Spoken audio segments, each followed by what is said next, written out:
একটি ভুল সিদ্ধান্তই কখনো কখনো প্রিয় মানুষটাকে মৃত্যুর মুখে ঠেলে দেয়। সব রহস্যের সমাধান হয়েছে ভেবেছিল অনুভব, কিন্তু সে জানতো না আসল খেলা এখনই শুরু হতে চলেছে। এবার টার্গেট লাজু। তাকে বাঁচাতে অনুভব কি নিজের জীবনকেও বাজি রাখতে পারবে? পুলিশ মুখোশধারীকে নিয়ে যাওয়ার পর ধীরে ধীরে সবকিছু শান্ত হয়ে গেল। কৃষ্ণ দাদুভাই সবাইকে নিয়ে বাড়ি ফিরলেন। অনুভব স্বস্তির নিঃশ্বাস ফেলে বলল, অবশেষে সব ঝামেলা শেষ হলো। কিন্তু কৃষ্ণ দাদুভাই চুপচাপ ছিলেন, তার মুখে অজানা দুশ্চিন্তার ছাপ। এদিকে লাজু একা বাড়ির বাগানে হাঁটছিল। হঠাৎ তার ফোনে একটি অচেনা নম্বর থেকে মেসেজ এলো, তুমি সত্যের খুব কাছে চলে এসেছো, এবার তোমাকে সরিয়ে দেওয়ার সময় হয়েছে।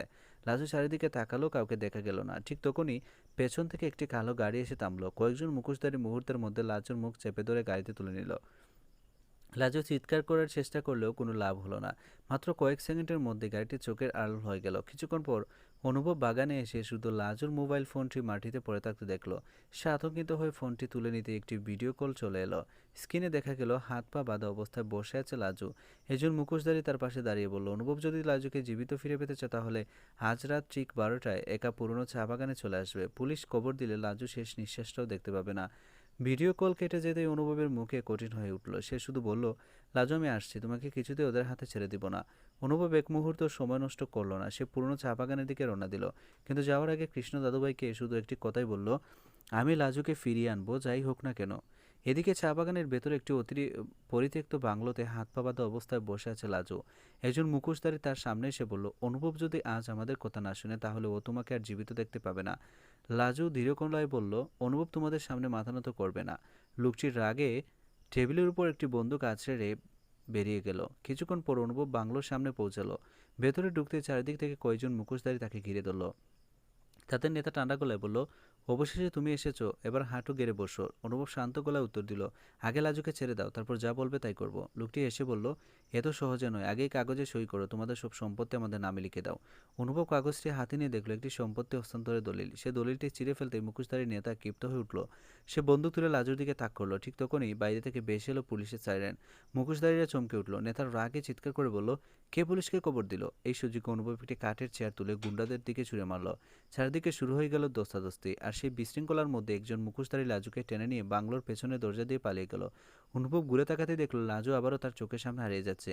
অনুভব কোনো কিছু না ভেবে মুখোশধারীদের পিছু নিল। চা বাগানের আঁকাবাঁকা পথ ধরে ছুটতে ছুটতে সে দেখতে পেল একটি পুরনো গুদামের সামনে গাড়ি থামানো হয়েছে। লাজুকে টেনে ভেতরে নিয়ে যাওয়া হচ্ছে। অনুভব গোপনে গুদামের ভেতরে ঢুকতে শুনতে পেল একজন বলছে, অনুভব যদি আজ আত্মসমর্পণ না করে তাহলে লাজুকে জীবিত ফিরে পেতে দিব না। ঠিক তখনই অনুভব সামনে এসে দাঁড়ালো। সে চিৎকার করে বলল, আমি এসে গেছি, এবার লাজুকে ছেড়ে দাও। মুখোশধারী নেতা ঠান্ডা হেসে বলল, তোমার সাহস আছে সেটা মানতে হবে, কিন্তু আজ এখান থেকে কেউ সহজে ফিরবে না। এই বলে সে অনুভবের দিকে বন্দুক তাক করলো। হঠাৎ লাজু নিজের হাতের বাঁধন খুলে পাশের একটি লাঠি দিয়ে গুন্ডাটিকে আঘাত করলো। বন্দুকটি মাটিতে পড়ে গেল। সুযোগ বুঝে অনুভব লাজুকে নিজের দিকে ঠেলে নিল। গুদামের ভেতরে শুরু হলো তুমুল ধস্তাধস্তি। ঠিক তখনই বাইরে থেকে পুলিশের পুরো গুদাম ঘিরে ফেললো।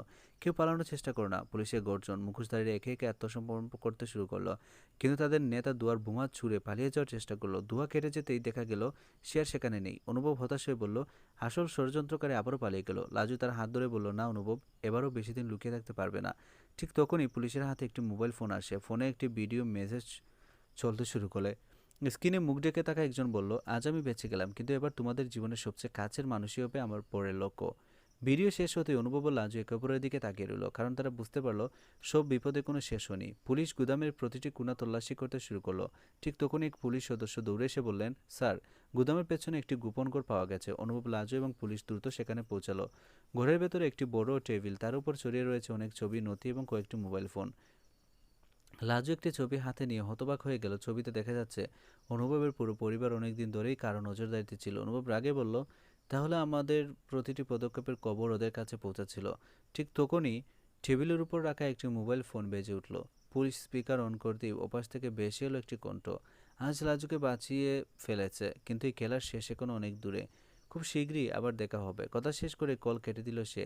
পুলিশ কর্মকর্তা বললেন, আমরা ওকে খুঁজে বের করব, এবার আর পালাতে পারবে না। কৃষ্ণ দাদুভাই ধীরে ধীরে অনুভবের কাছে এসে বললেন, এখন থেকে লাজুকে এক মুহূর্তের জন্য একা ছেড়ে দেবে না, ওর জীবনে এখনো বিপদের মধ্যে আছে। অনুভব লাজুর দিকে তাকিয়ে ধীর কণ্ঠে বলল, আজ থেকে তোমার নিরাপত্তার দায়িত্ব আমার, তোমার কোনো ক্ষতি আমি হতে দিব না। লাজুর চোখ ভিজে উঠল।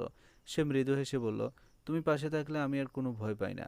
দূরে সূর্যের আলো ফুটে উঠেছে। অনুভব ও লাজু পাশাপাশি দাঁড়িয়ে নতুন করে লড়াইয়ের প্রস্তুতি নিল। লাজু আজ ফিরে এলো, আসল মাস্টারমাইন্ড এখনো ধরা পড়েনি। সে কাকে টার্গেট করবে? অনুভব কি শেষ পর্যন্ত তার মুখোশ খুলতে পারবে, নাকি আরও বড় জোর অপেক্ষা করছে? সেই রহস্য নিয়ে দেখা হবে পরবর্তী পর্বে। শেষ পর্যন্ত সবাই ভালো থাকুন, সুস্থ থাকুন, ধন্যবাদ।